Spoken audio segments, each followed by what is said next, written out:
শুধুমাত্র মাছের তেল দিয়েই এক থালা ভাত খেয়ে নেওয়া যাবে।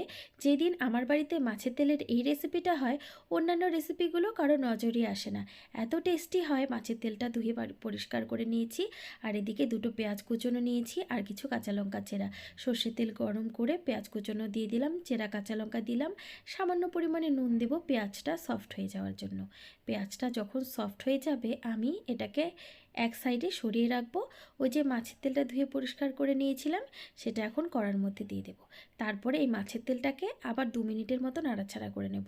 এটা আলাদা একটু নাড়াচাড়া করে এই জন্যই নিচ্ছি, তাহলে মাছের তেলের যে একটা উগ্র আষ্টে গন্ধ আছে সেটা কিন্তু চলে যাবে। এবার পেঁয়াজের সাথে মিক্সড করে নিলাম। স্বাদ মতো একটুখানি নুন দিব, নুনটা যেহেতু আগে দিয়েছি বুঝে দিতে হবে হলুদ গুঁড়ো দিয়ে এবার গ্যাসের ফ্লেমটা হাই করে যতক্ষণ না লাল লাল হচ্ছে ভাজাটা ততক্ষণ ভেজে নেব। তারপরে গরম গরম ভাতের সাথে পরিবেশন করব। সত্যি বলছি একতলা ভাত এটা দিয়েই খাওয়া যাবে।